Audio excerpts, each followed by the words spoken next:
اول حاجه خصنا نوضحوها هي انه داكشي اللي وقع اول البارح ماشي اول صداع غيوقع، حيت انه هذه تقريبا 10 سنين في 2015 كان صداع نيت مع الطلبه ديال الطب نظرا للخدمه الاجباريه. 4 سنين موراها في 2019 كاين صداع اخر بسبب المشكل ديال الخوصصه في المدارس الخاصه ديال الطب. كانوا كيفكروا انهم يخلوهم يدوزوا الكونكور ديال الداخليه، زيد على انه في ديك السنه بالضبط تم تعديل دفتر الضوابط البيداغوجيه ديال السلك الاول والثاني من الدراسه الطبيه. السلك الثالث ما قاسوش واللي باقي ناضي عليه صداع لحد الساعه، هادشي على حسب ما كيقولوا بدون استشاره وعلم من الطلبه. كاين صداع اللي بدا في اواخر العام اللي فات في ديسمبر ديال 2023 واللي هو الصداع الحالي ديال نقصوا عام ديال الدراسه للطلبه. قبل ما ندخلوا في اساس الصداع علاش نايض كاع داكشي اللي داير به خصنا نعرفوا منين بدا كلشي. حاليا المغرب بلادنا كيعاني من خصص كبير في عدد الاطباء، فين كان من ضروري من القيام بشي خطوه نزيدوا بعدد المتخرجين باش نحاولوا نعادلوا ونقللوا هذا النقص. يعني هي خطوه في صالح الوطن. نجي تشوف هنا فين تاخذوا عده قرارات ابرزهم جوج كيف ما قلنا باش يزيدوا نسبه او عدد الاطباء ولا بالاحرى المتخرجين. الخطوه الاولى هي انهم يزيدوا عدد التلاميذ ديال كليه الطب 20% في 5 سنوات المقبله. كيفاش غيديروا هذا الشيء؟ عبر انهم يهبطوا لي موين ديال الجامعات والكليات.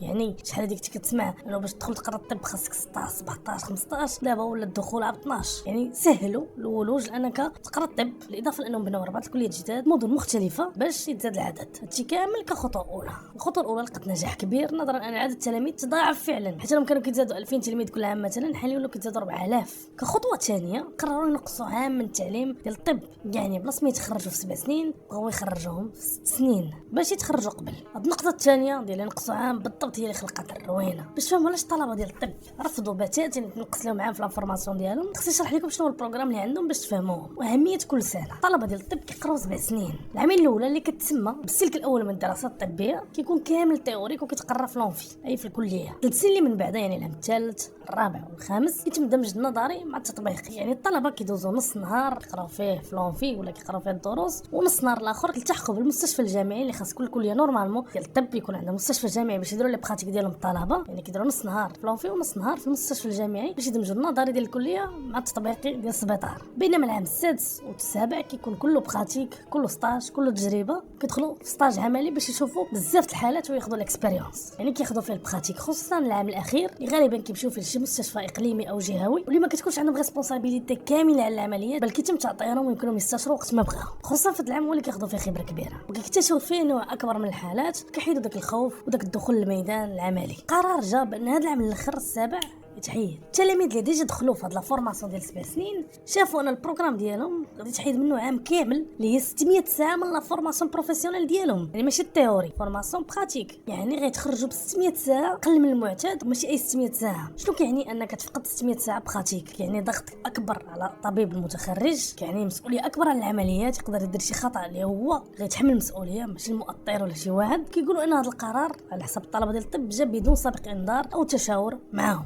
كيزيدوا يقولوا الطلبه ويوضحوا ان هذه الخطه اللي تنقص عام ما غتحلش المشكل اللي كتعاني منه البلاد ديال قله الاطباء، حيت انه انت كاع مثلا نقصتي عام التخرج ديال الاطباء بعام، بلاص ما يتخرج لك طبيب في 7 سنين غيولي يتخرج في 6 سنين، فراه ما غتشكلش الفرق الكبير اللي غيحيد هذا العجز كامل اللي عندنا في عدد الاطباء. يعني هذه الخطوه غتضرهم اكثر ما غتنفع البلاد بحسب الطلبه. يعني ما تستاهلش التضحيه كامله على حسابهم. على العلم راه ماشي جميع الطلبه ديال الطب عندهم مشكل. نوضحوا هذه النقطه وركزوا معاها. الطلبه اللي ديجا تخرجوا صافي خرجوا منها وتخرجوا بشكل عادي. الطلبه اللي يلا دخلوا تعليم الطب يدخلوا كتلاميذ جداد وغيدخلوا في البروغرام الجديد اللي غيتبدل وغيتقاد وغيتمنهج باش يديروا فيه سوايع اكثر وقد دوك اللي تخرجوا قبل. فين كاين المشكل هو انه في الطلبه اللي وحلوا الوسط، يعني الطلبه ديال العام الثاني الاولى اللي غيعاودوا العام الاول حتى العام السادس اللي لقاو راسهم بين البروغرام القديم والجديد. يعني ما هما غيكملوا 7 سنين ما هما غيبداو من الاول في بروغرام مقاد. فين كيقولوا ما غتنقص لهم 600 ساعه بخير. التلاميذ ما اكتفاوش بانهم يقاطعوا امتحانات ولا يحبسوا الدراسه فقط، بل في جميع الكليات تقريبا داروا احتجاجات. تخيل معايا 11 كليه كل وحده يديروا فيها 10 الوقفات في 10 شهور، راه فاتوا ال100. فين هو البارح دازوا لحاجه اخرى اللي هي الاعتصام. الطلبه كيقولوا انه في ظل هذا الشيء وهذا المشكل اللي وقع غيفاقم المشكل ديال ان المغرب خاصو اطباء ماشي غيحلوا. فرات السنه اللي غينقصوا شنو خلات انا بزاف الطلبه اللي كانوا اون فورماسيون يفكروا ولا دخلوا في التطبيق ديال انهم يمشيو فحالهم من المغرب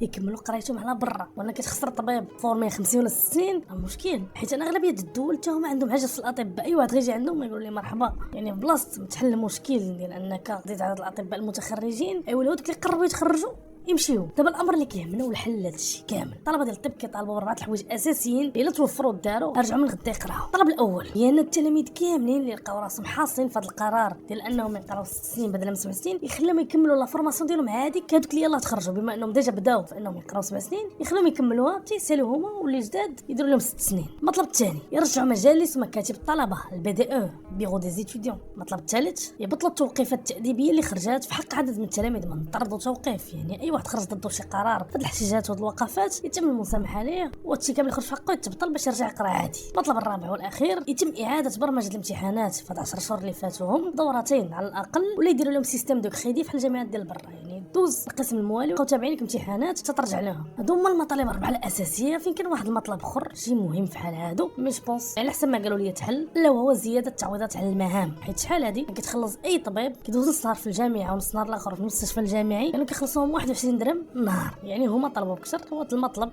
يمكن ديجا توفر، فين غيدوز من انهم يشدوا شي 600 درهم في الشهر 1200 باقا ما تكونفيرمات. شنو وقع في موضوع ديال الطلبه ديال الطب هو انه الدوله ديالنا المغرب عندنا خصاص كبير في عدد الاطباء. باش نواجهوا هذا الخصاص بالقرارات اللي تخداو هو انه يتنقص عام من عدد الطلبه باش يوليو يتخرجوا بعام قل ب 7 سنين ب 6 سنين. هذا النقصان ديال العام خلى واحد التلاميذ الوسط ما بين اللي تخرجوا ولا اللي يلاه داخلين، والتلاميذ الوسط ديجا بداو في القرايه ديال البروغرام اللي غيتافيكتو بانه تنقص لهم 600 ساعه بخاتي. هادشي ما قبلوش التلاميذ اللي بقاو واحدين الوسط، قرروا انهم يقاطعوا الامتحانات والقرايه يديروا معهم حل، وفين ما شافوا تربح فعلي فانه يتنقص لهم عام. النظر انه ما غيحلش المشكله ديال ان عدد الاطباء قليل. داكشي علاش خرجوا في احتجاجات واعتصموا في مدينه الرباط اللي تما فين وقع المشكل، والبارح وخرجوا دوك الفيديوهات. حاليا الطلبه ديجا بداو في البروغرام باغيين حاجه وحده، هي انهم هما يخليوهم يكملوا البروغرام ديالهم كيف ما دخلوا ليه، اي يقراو 7 سنين والدفعه الجايه يقدموا بروغرام جديد يكون كوندونسي ولا مكونسونطري اكثر. داكشي اللي يقراو في 7 سنين يديروا لهم 6 سنين، ولكن اللي الوسط يخليهم يكملوا عادي. هذا هو المطلب ديالهم. هادشي اللي كاين. اي طالب ولا اي واحد عنده شي راي خليه لنا في لي كومونتير. الا وصلتي حتى لهاد المرحله من الفيديو بغيتي تكومونتي لي ميديسين بحال هكا تعرف تفرجتي حتى الاخر خليها في القلب باش نجاوبك على الكومونتير ديالك. وكاين اخوان كنكون وصلنا لاخر الفيديو ديالنا.